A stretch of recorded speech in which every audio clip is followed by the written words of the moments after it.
வணக்கம். நம்ம வாழ்க்கையில நம்ம சந்திக்கிற துன்பங்களுக்கு ஒரு நிரந்தரமான தீர்வு இருக்குதா? ஸ்ரீமத் பாகவதத்துல இருக்கிற ஒரு ரொம்ப சக்தி வாய்ந்த ஸ்லோகம் அந்த பாதைக்கு நமக்கு வழிகாட்டுது.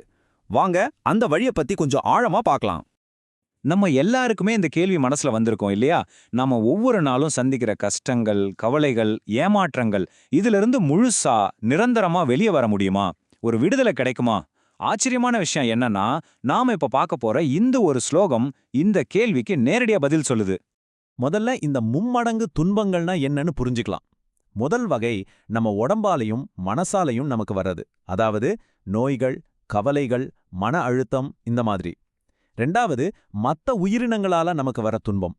மூணாவது பூகம்பம், வெள்ளம்னு நம்ம கட்டுப்பாட்டிலே இல்லாத இயற்கை சீற்றங்கள்.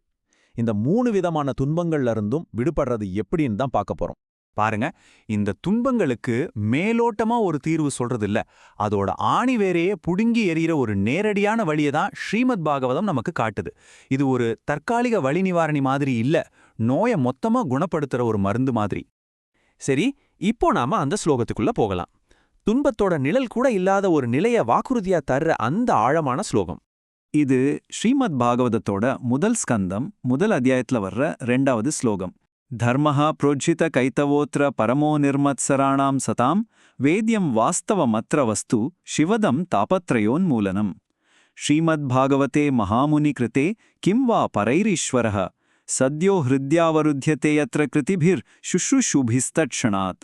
இந்த தெய்வீகமான ஒலியை கேட்கும்போதே ஒரு அமைதி கிடைக்குது இல்லையா? வாங்க இப்போ இதோட ஆழமான அர்த்தத்தை ஒன்னொன்னா பிரிச்சு பார்க்கலாம். இதோட குறிப்பு எண் ஸ்ரீமத் பாகவதம் 1.1.2.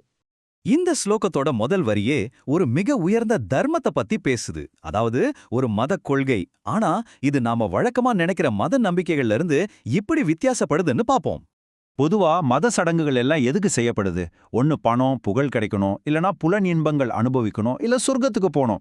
இப்படி பொருள் சார்ந்த ஆதாயங்களுக்காக தான். ஆனா பாகவதம் சொல்ற தர்மம் இந்த உலகியல் நோக்கங்கள் எல்லாத்தையும் முழுசா நிராகரிக்குது. இது எந்த ஒரு பலனையும் எதிர்பார்க்காத ஒரு தூய்மையான ஆன்மீக பாதை. இப்போ அந்த ஸ்லோகத்துல ஒரு முக்கியமான வார்த்தை வருது, தர்மஹா புரோஜித கைதவா. இதுதான் அந்த ஸ்லோகத்தோட திறவுகோல்னே சொல்லலாம். புரோஜித அப்படின்னா கம்ப்ளீட்டா ஒதுக்கி வைக்கிறது, கைதவா அப்படின்னா ஏமாத்துறது, இல்லைனா உள்ளுக்குள்ள ஒரு சுயநலமான நோக்கம் வச்சுக்கிறது. அப்போ இது ரெண்டையும் சேர்த்து பாருங்க.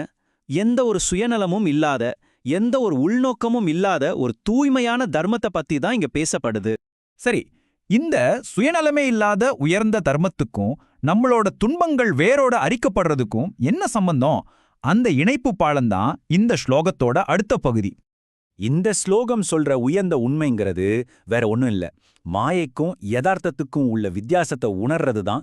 எது நிரந்தரம் இல்லாத நிழல், எது உண்மையான பொருள்னு தெரிஞ்சுக்கிறது. இந்த உண்மையை புரிஞ்சுக்கிறதுல தான் எல்லாருடைய நலனும் அடங்கியிருக்கு. ஸ்லோகத்துல வர்ற இந்த தாப திரயோன்மூலனம்ன்ற வார்த்தையை நல்லா கவனிங்க. தாப திரயனா அந்த மும்மடங்கு துன்பங்கள், உன்மூலனம்னா வேரோட புடுங்கி எறியறது. அப்போ என்ன அர்த்தம்? நாம முதல்ல பார்த்த அந்த 3 விதமான துன்பங்களையும் முழுசா வேற இருக்கிற சக்தி இந்த உண்மைக்கு இருக்குன்னு அர்த்தம். இவ்வளோ சக்தி வாய்ந்த இந்த உண்மைய யார் வேணாலும் வாங்கிக்க முடியுமா? இல்ல இத புரிஞ்சுக்க ஏதாவது தகுதி வேணுமா? அதுக்கும் இந்த ஸ்லோகமே பதில் சொல்லுது. நிர்மத்சராணாம் சதாம். இந்த வார்த்தைகள் தான் தகுதிய சொல்லுது. இதோட அர்த்தம் பொறாமைங்கிற எண்ணமே இல்லாத தூய உள்ளம் கொண்ட பக்தர்களுக்காக. இங்க நாம கவனிக்க வேண்டிய முக்கியமான விஷயம் என்னன்னா, இந்த ஞானத்தை அடையறதுக்கு பெரிய அறிவாளியாவோ படிச்சவரா இருக்கணும்னு சொல்லப்படல. இதய தூய்மை அது ஒண்ணுதான் தகுதின்னு சொல்லப்படுது. இந்த உலகத்துல வாழ்க்கைங்கிறதே ஒரு போட்டி தான். ஒருத்தர் மேல ஒருத்தர் பொறாமப்படுறதா இங்க நடக்குது. ஆனா பக்தர்கள் அந்த பந்தயத்திலிருந்தே விலகி நிக்கிறாங்க. அவங்க மத்தவங்கள போட்டியாளரா பாக்கறதில்ல, எல்லாருமே நல்லா இருக்கணும்னு நினைக்கிறாங்க. இறைவனை மையமா வச்சு ஒரு போட்டி இல்லாத சமூகத்தை உருவாக்கணும்னு நினைக்கிறாங்க. அடுத்ததா இந்த ஸ்லோகம் ரொம்ப தைரியமான, ஆச்சரியமான ஒரு விஷயத்த சொல்லுது. இறைவனை முழுமையா உணர்றதுக்கு இந்த ஸ்ரீமத் பாகவதம் ஒன்னே போதும், வேற எந்த வேதமோ சாஸ்திரமோ தேவையில்லைன்னு சொல்லுது. இது இந்த நூலோட முழுமையையும் தன்னிறைவையும் காட்டுது. சரி, இந்த உயர்ந்த உண்மையை அடையிறதுக்கான வழிமுறை என்ன? அது ரொம்ப கஷ்டமானதா இருக்குமோ? இல்லவே இல்ல, அது ரொம்ப எளிமையான ஆனா ரொம்ப சக்தி வாய்ந்த ஒரு வழி. இந்த உயர்ந்த உண்மையை அடையிறதுக்கான செயல்முறை சுஷ்ரூஷுங்கிற ஒரே வார்த்தையில தொடங்குது. இதோட அர்த்தம் கேட்கணுங்கிற நேர்மையான ஆவலான விருப்பம். இது ஏதோ விவாதம் பண்றதுக்காகவோ இல்ல குறை கண்டுபிடிக்கிறதுக்காகவோ கேட்கறதில்ல. உண்மைய தெரிஞ்சுக்கணுங்கிற ஒரு குழந்தையோட ஆவலோட ரொம்ப பணிவா கேட்கறது. இதுதான் முதல் தகுதி. இந்த உணர்தல் செயல்முறை ரொம்ப அழகானதும் எளிமையானதும் கூட. ஸ்டெப் 1 கேட்கணுங்கிற உண்மையான ஆவலை வளர்த்துக்கிறது. ஸ்டெப் 2 அந்த ஆவலோட சொல்லப்படுற செய்திய பணிவா ஏத்துக்கிறது. இந்த 2 ஸ்டெப்பும் சரியா நடந்தா அதோட விளைவு ரொம்ப ஆச்சரியமானது. ஸ்டெப் 3 பரமபுருஷரான இறைவன் வேற எங்கேயும் இல்ல, நம்ம இதயத்திலேயே உடனே நிலைநிறுத்தப்படுறார். இதுல ரொம்ப ஆச்சரியமான விஷயம் என்னன்னா, இந்த மாற்றம் பல வருஷம் கழிச்சு மெதுவா நடக்கும்னு சொல்லப்படல, இதோட பலன் உடனடியா கிடைக்கும்னு இந்த ஸ்லோகம் நமக்கு உறுதி கொடுக்குது. அது மட்டும் இல்ல, இந்த உடனே நடக்கும் அப்படிங்கிற விஷயத்துக்கு ஸ்லோகம் சும்மா சொல்லிட்டு போகல. 2 தடவை அழுத்தம் திருத்தமா சொல்லுது. ஒன்னு சத்யா, இன்னொன்னு தத்க்ஷணாத். இந்த 2 வார்த்தைக்குமே ஒரே அர்த்தம் தான். அந்த நிமிஷமே, கொஞ்சம் கூட தாமதம் இல்லாம.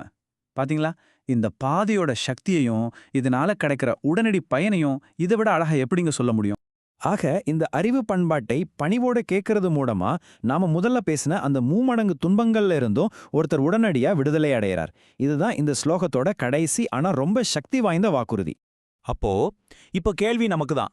நம்ம சுயநல நோக்கங்களையும் பொறாமைங்கிற சுமையையும் கொஞ்சம் இறக்கி வச்சுட்டு இந்த விடுதலைக்கான செய்தியை பணிவா கேட்க நம்ம இதயம் தயாரா இருக்கா?